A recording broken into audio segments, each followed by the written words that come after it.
So yes, Liverpool have brought in Melo as a signing, Arthur Melo as a signing with an option to buy. It was initially thought that that transfer was just going to be a straight loan, but it seems there's an option to buy in there for, I think it's around 37.5 million euro. This video is being sponsored by our friends at Spitch, the best fantasy football manager game on the App Store, bar none. Why is it the best?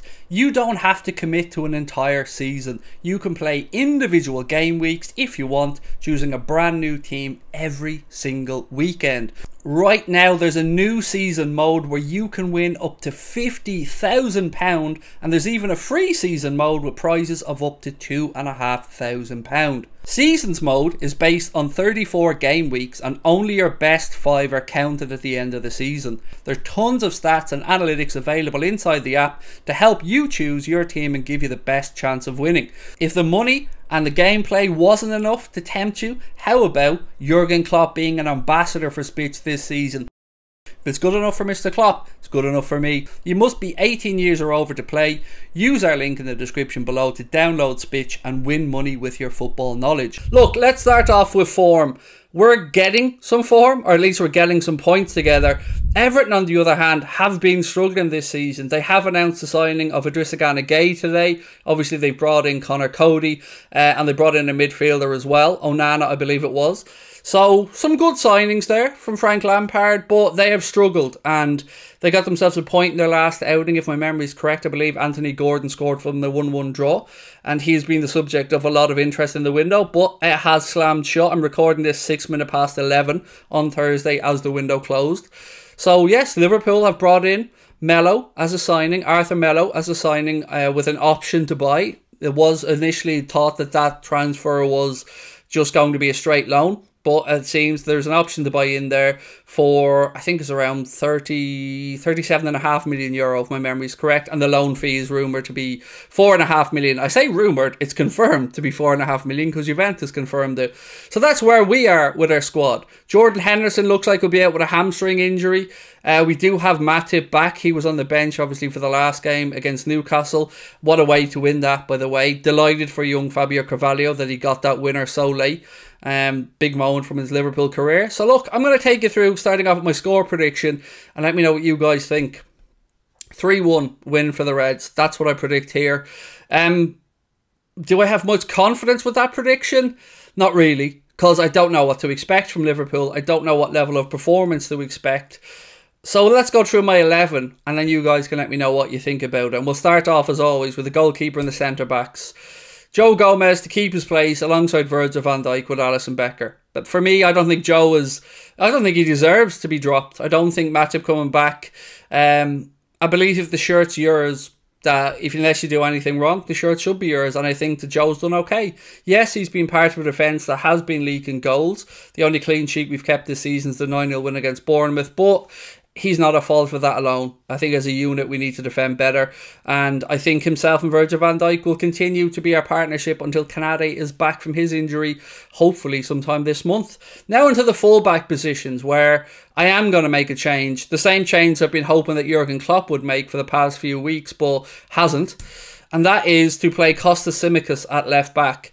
That rumour that Kostas was potentially going to be included in the deal to Juventus for Melo coming in, Arthur Melo coming in on loan, was baffling, because why would you send somebody out bringing in a loan player? Would you give away a left back who's worth, I don't know, 20-30 million quid? Didn't make any sense to me. Could I understand why Juventus might be interested in him? Yes, but we've only just got significant or decent cover for Robbo at left back. But I feel like Robbo, I feel like he needs to be dropped. I don't like using the word drop, but his performances this season haven't been to his own high standard.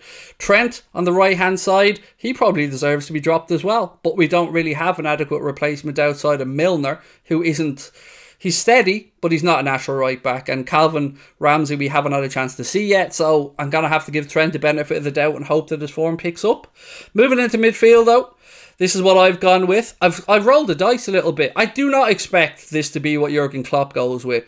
But you know what? I think he deserves to start Carvalho in midfield. So I'd go for Fabinho, Carvalho and Elliott and go for that youthful energy in midfield. Fabinho, just tell him to sit there, do what he does, mop it up, break up attacks, and let Harvey Elliott and Fabio Carvalho give us that bit of zest, that bit of confidence, that bit of youthful arrogance, because they both take up great spaces between the lines. They're both capable of getting shots away. They're both capable of getting into the box and making things happen. And I understand that it will be difficult for the manager in such a big fixture to put two youngsters in there, a 20-year-old and a 19-year-old. So I'd do it. I would. I've seen enough of Carvalho to think that he wouldn't let us down. There is the physicality aspect of it and the fact that it's a derby. And for that reason, I think we may see Jurgen Klopp go differently. Maybe James Milner in there. Obviously, Jordan Henderson has a hamstring injury, so he won't be playing. But that's what I'd like to see. Fabinho on the 6, Elliott on the right and Carvalho on the left. Now, the big questions you're going to ask me in a second is, who do I put through the centre? Bear with me. We've got the wide areas to do first. So look, no surprises here. Luis Diaz on the left, Mohamed Salah on the right. And I hope that this is a game that maybe ignites Mohamed Salah's season. He scored a couple of goals this season, but he hasn't been as involved in games as we would like him to be.